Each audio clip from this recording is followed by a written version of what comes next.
Not Worth the Time with Wade Taylor. Hey, what's going on, everybody? Welcome back to Not Worth the Time. So glad to see you guys. So glad that you're here. I did it again. Who cares? It's just a new part of the intro is when I complain about saying that I see you guys.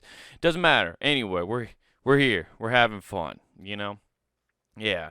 Oh, guys, I'm trying to, as always, I'm trying something different, and it's working out good, but the implementing it is the harder part. That's as all things are. Implementing anything new into your life is always the biggest bitch. Just trying to get it started, right? And you would think this wouldn't be that hard, but I'm trying to shrink down my shit.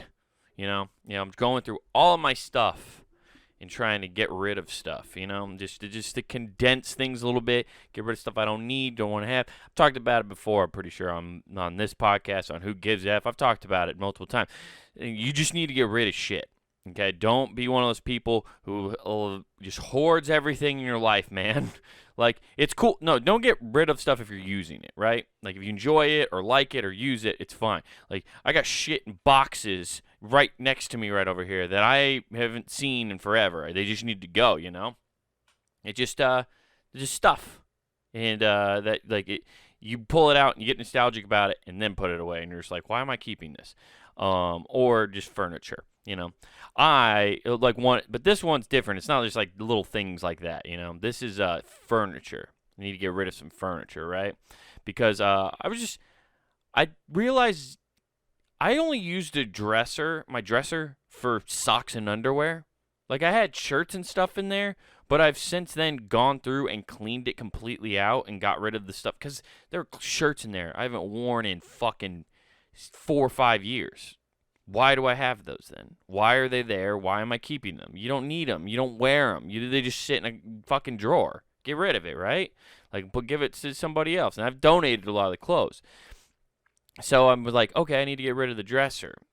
And I bought, like, the cheapest thing ever, where it's just, like, one of those little 3-tier plastic drawers for, like, offices, and put, like, my underwear and, like, workout shorts and shit like that in there. Who gives a shit? You don't care.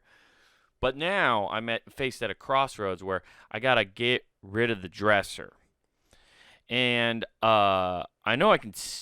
Like, everybody always says, oh, you could sell it, man. You could definitely make a couple bucks off that dresser. Probably. Yeah, it's a nice enough dresser and stuff. I've tried to sell stuff on Craigslist before. And if you are a bit fan of the show, we used to do a Craigslist segment. Fuck, you know what? I might bring that back. We haven't done that in a minute. The misconnections. I wonder if that's still a thing. We'll have to look into that. But regardless, what it comes down to is the fact that I don't think people buy stuff really from Craigslist. I think people put stuff on Craigslist, and then it's just like goddamn hodgepodge of people not really interacting with each other, saying they're interested, maybe emailing, and just constantly thinking that every email you get is a fucking bot or something. It's not real. Every person you see on there, it's not real. It's completely fake. So, and then everybody's told me about Facebook Marketplace. I don't have Facebook, okay? I'm not gonna get it to sell a dresser, okay? That's how Facebook wants to suck me back in. It's like, well, just use our little application to sell your stuff, It'll be easy and fun. That's how they suck me right back into getting a Facebook. You're not doing it, Zuckerberg. You already got me on Instagram. I won't do it. I won't go back to that platform, okay? You're not getting me, dude. I'm waiting for that downfall of that platform. I can't wait till everybody stops using it. It's going to be great. That one of these days, 5 years from now, come on now. Just fall apart, Facebook. We need you to. We need the empire to fall. But I got to sell. I got to get rid of the dresser. And I don't want to sell it because it's just going to be too much work. And so I've started doing the obligatory thing you do before you finally cave in and just take it to Goodwill. Like, eventually that's where all furniture ends up. All furniture. And it's not like this is a bad dresser. It's a good dresser. It's like very nice. It looks great. And it's not like it was cheap, and it's not falling apart. It's not a fucking IKEA dresser where it's just you put it together with fucking twigs and it's just gonna blow, like the big bad wolf's gonna blow it over. It's not gonna disintegrate within 2 months of use. It's a good dresser. But eventually, like all furniture, it eventually ends up at Goodwill if you can't do the friend trade-off, the eventual just shifting it among people. You just change it, just exchange hands. Most of the time, I found this pattern with certain like style furniture, and furniture has a typical lifespan, right? This is the lifespan of furniture. 1, a couple gets a piece of furniture. They love it. They buy it brand new, spend the money on it because they wanted the quality. They wanted quality. They've been fucking getting furniture from fucking Goodwill. You know how gross it is to be buying couches from Goodwill? It's not okay, The Goodwill couches are meant for frat houses. They're meant to be put on frat house porches and out there for keggers outside, That's what those Goodwill couches are made for. So you buy a couch. They buy a couch. They have it for 6-7 years.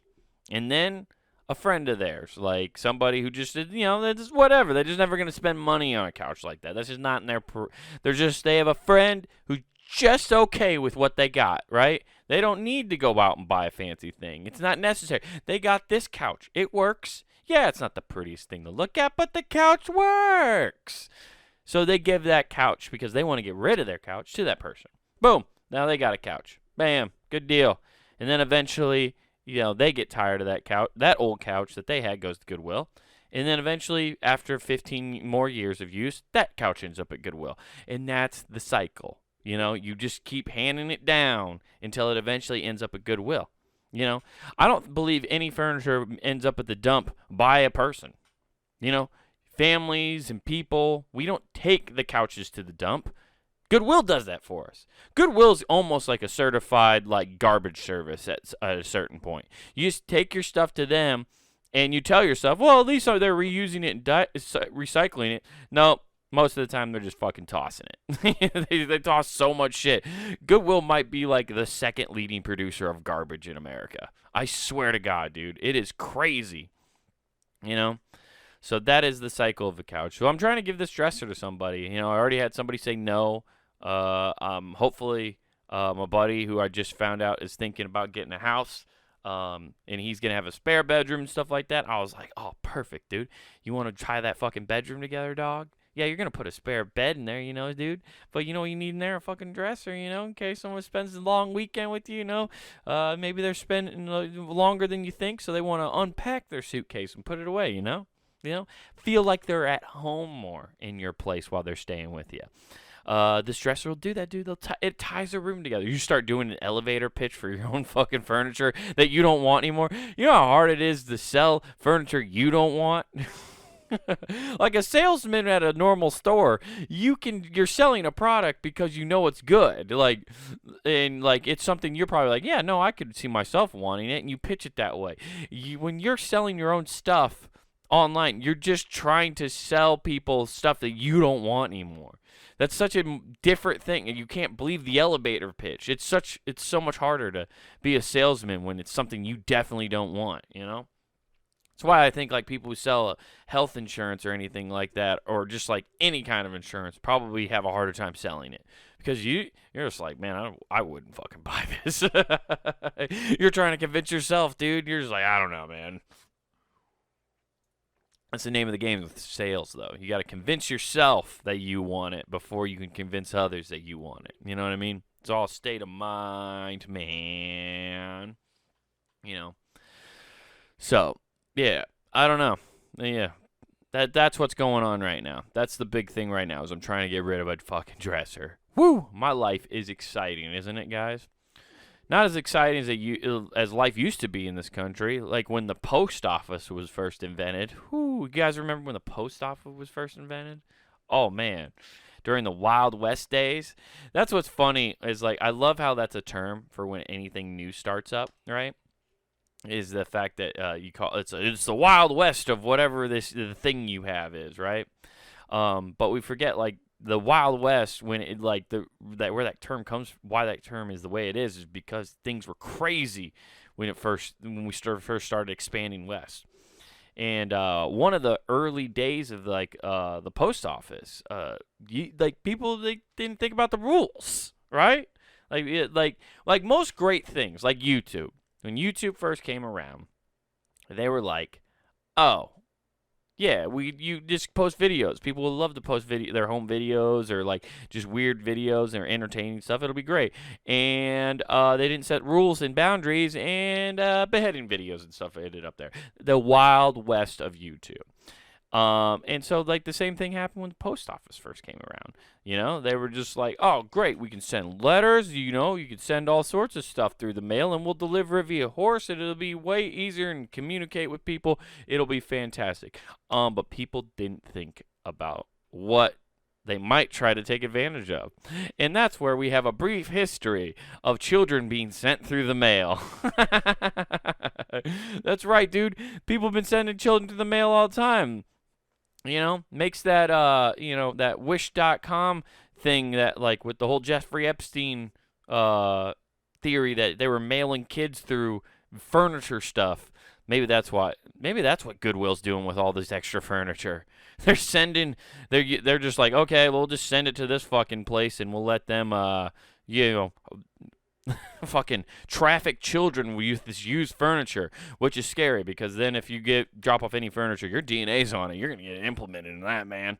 Woo! I hope you never had sex on your old couch because if they're shipping fucking prostitutes through that with your old furniture, that's what they're doing. Don't let people repurpose your furniture, guys. Stop taking it to Goodwill. Just burn it outside. Fuck the environment. Just burn it outside so you don't get implemented in trafficking. But there's a brief history of mailing children through the fucking thing. So, one of the most overlooked yet most significant inventions in the early 20th century might have been the post office's decision to start shipping large parcels and packages through the mail.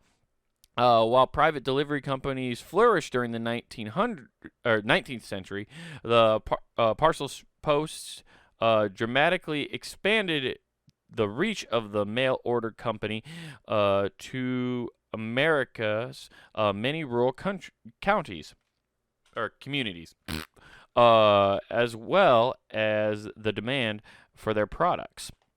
When the post office partial post officially began in January 1st of 1913, the new service suddenly allowed millions of Americans great access to all kinds of goods and services. So yeah, basically by being able to send this is why like Amazon's fucking huge, is because of this stuff. And they took advantage, because if I remember reading right, Amazon took advantage of like how our postal system worked in order to ship everything they had. So by doing that, that's how they took advantage and built their company, because they already had a built-in infrastructure that would send packages rather than like using FedEx or something like that, I guess. It got some headlines when it happened, probably because it was so cute. Oh, yeah, but almost, sorry, I skipped the sentence here, but almost immediately had some unintended consequences as some parents tried to send their children through the mail. It got some headlines when it happened, probably because it was so cute. United States Postal Service historian Jenny Lynch tells oh, so cute, isn't it? Oh. Okay. An Ohio couple named Jesse and Melissa Beagle mailed their 8-month-old son James to his grandmother. 8 months old. I mean, that seems like a good age to mail him. He's not going to be that heavy. The postage can't be too bad on him. You don't want to wait till he's 5. It's going to be a fortune to send through the mail at that point. Oh, God, he's going to be fucking so expensive. Oh, speaking of which, here it is right here. According to Lynch, baby James was just shy of 11 pounds. Jesus. How big, like 8 months old, like, that's how different, like, life is nowadays. I know several people who have had kids and were, like, 11-pound babies when they were fucking born. That just shows you the complete difference in like diet and access to food and all that stuff now. Because if he was 11 pounds, like he's put on weight since he was born at that point. What was he born, like fucking 5 pounds? Like it's had to be a tiny ass baby. Just shy of the 11-pound weight limit for the packages. Okay, so it's 11-pound limit is what it was back in the day. Yeah, those horses could only carry so much, you know. His delivery cost the parents only 15 cents in postage, although they did insure him for $50. Now, you guys remember, you're probably like, oh, $50? That's all they insured this child for? That's horrible. That's terrible. Why would they only insure him for that much? That was a fucking shit ton of money back in the day. $50 back in the fucking 1913? That's a goddamn fortune, dude. You can go to college for that amount of money back then. Nowadays, you could buy a fucking textbook in college for that, let alone a meal in college. Like, I don't think you probably can't even buy anything in the cafeteria at a college for that amount of money now. Anyway, the quirky story soon made newspapers, and in the next several years, similar stories occurred to surface where other parents followed suit. Yeah, why wouldn't you? You just, hey, we just had a kid. We need a fucking break. We're sending him to grandma's house. Get him the fuck out of here. Now, my parents ship me off to grandma and grandpa's house now and then. Now, when I say shipped, that's probably why that's a fucking terminology now. It sounded like people always said, oh, we're going to ship them out to here. Well, like at first it sounded like, oh, yeah, it just makes sense. You just mail or whatever, do whatever. Yeah, but that's not why. It actually turns out that they call, oh, we're going to ship you out here, is because they used to literally ship people through the mail. That's why it's now a fucking goddamn saying, you know? But my parents would send me to my grandparents all the time. You know, I get why people were mailing their kids now. You know, they just need a break. You know, Cletus is taking care of the farm. You know, and Samantha's finally feeling frisky after having the kid. It's all good now. She let that box get right back at it. They needed some time to pound it out, create another farmhand. You know, let's go. So. And, you know, sometimes you just don't want the kid in the house while you're fucking taking it to task, you know? While you're both going at each other like rabbits. You got to make those farm hands, okay? All right, let's take a look. In the next few years, the stories began of children being mailed through rural routes would be cropped from time to time as people push the limits of what they could send through the partial post. In one famous case in February 19th of 1914, geez, only a year, a 4-year-old girl named Chloe May Persioff was mailed via train from her home in Grangerville, Idaho, to her grandparents' house 73 miles away. Her story has become so legendary that it even made it into a children's book. Oh, no shit. Mailing May is what they did. No, that's an actual children's book. Huh. Yeah, that's just a cheap train ticket. Like, you know how expensive train tickets were back then? Of course they're going to just do it through the mail. I wonder if you can do that now. Can you ship yourself via mail? No, you can't. They definitely have laws against that now. Otherwise, homeless people would be shipping themselves to California so they could hang out there in the nice sun. Get down to California. It's cheaper.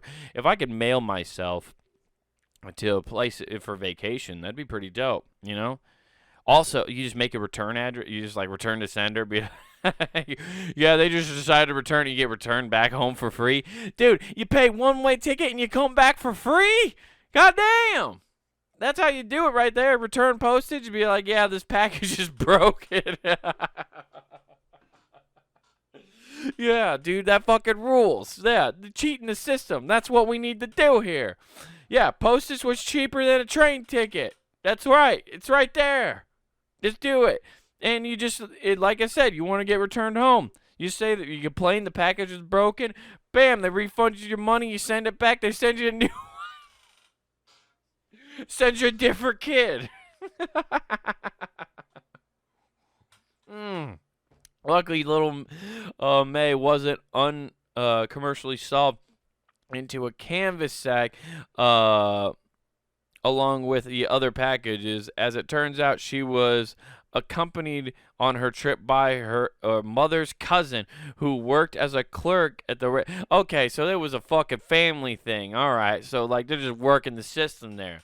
As you gotta know some people take advantage of the postage system. You got some people in the government that'll take care of some business for you. You know what I'm saying? A little slide under the table. I was gonna say, I hope she was accompanied. Can you imagine just sending your child like? There's no wonder kids were getting molested way at a higher frequency back in the day. And I'm just going to send them through the mail with this guy who is the equivalent of a truck driver back in the day. That's all fucking post office people were back in the day. They got on a stagecoach with a horse and buggy with a bunch of shit and then drove it and then like rode across town. Yeah, of course they probably did some shady shit along the way. You're gonna tell me guys who worked for Wells Fargo stagecoaches with all that money didn't maybe try to dip into a couple funds there and there to when they stopped off on some brothels? You know, there's some accounting errors. You know, there was a leeway. You could be off by $15-20 here and there with the stagecoach thing. I don't know. Maybe it flew out the back window into a hooker's pocket and she could blow me. You know, some weird shit was happening with those stagecoach delivery drivers. All right. You know, I don't blame them. They need to get their dick sucked. Why do you think lot lizards exist? The guys gotta get their dick sucked. And the women truck drivers now need to get their pussies licked.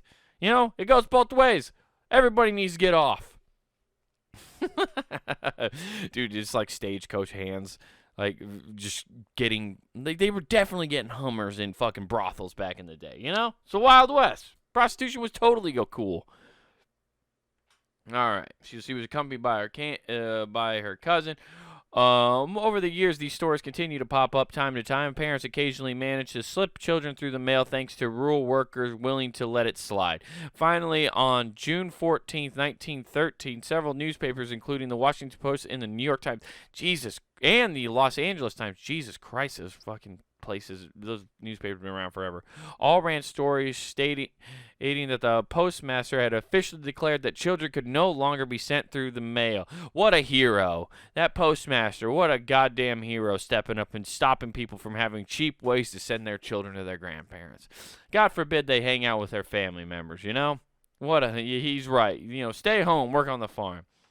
But while this announcement seemed to have stemmed from tickle of tots traveling via post, Lynch said the story wasn't entirely accurate. According to the regulations, Jesus Christ, at that point, the only animals that were allowed to be mailed were bees and bugs, said Lynch. There was an account where May Parcellette began being mailed under the chicken rate, but actually chicks weren't allowed to be mailed until 1818. Oh man, I feel, you know, I'm not the biggest fun or like advocate or like I guess supporter even of like most government programs, but it's funny that like they have to go through with a fine-tooth comb and like they had to make chicken rates. You have to have chicken rates to ship, and they would just send children with a chicken rate, huh? Well, they didn't, according to this. You could only send bugs and bees through the mail for the longest time in 1913, huh? I guess at least you could send like your enemies who's allergic to bees. You could drop a fucking bomb on that. Is that terrorism if you mail bees to somebody who's allergic to them? Right? It's got to be something, right? How do you know? How do they survive? Because like I feel like if you ship bees, there's got to be a certain way you can package them, or bugs even. I don't understand. Well, bugs like cockroaches will survive for a while, but I don't understand. That's why I don't understand the bugs, dude. How do they survive that long? Like in a package with no goddamn nothing of substance for them. Jesus Christ, I don't know. We live in a crazy world, you know, or at least we did. We still do. It's just we got weirder things to worry about now than mailing children through the... Well, I'm pretty sure they're still worried about children going through the mail. Yeah, it's not a good time, you know. So that human trafficking. real bitch, apparently. Uh, but you know where you definitely should get something mailed to you from? puntinggame.com. That's right, guys. puntinggame.com is where you can get to the punting game shop, where you can get merch that helps support the shows and the website right here at puntinggame.com. That's right. Get yourself a Not Worth the Time hoodie or zip up hoodie, or shirt even. You can get shirts, hoodies for all the different shows. Who gives a The Empty Parlor, all of them. Get stuff and help support those shows, guys. And don't forget to use promo code NWTPOD, NWT pod for free shipping at checkout. So use that promo code. Also, while you're at the website, check out all the other content of all the great shows. We got stuff coming at you every week, guys, all week long. Check all of it out. We really appreciate it. And if you want to watch this podcast and read along with me and see the crazy shit I'm looking up on this website, you want to go to youtube.com and search Comic Wade Taylor. Hit subscribe, like, comment. It helps get pump out the algorithm. It shows the interaction. It helps get this out to more people. Hopefully you can do that. Rate and review the podcast too. I would much appreciate that.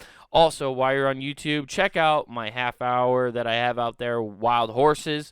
You can find the clips. You can find the whole special right there. So check all that out, guys. I would much appreciate it. Follow me on the social medias. All that's linked down below, along with all of the stuff I've looked up today. Well, the one thing I looked up today, there's a link right there if you want to check it out and see more stuff. So check all that.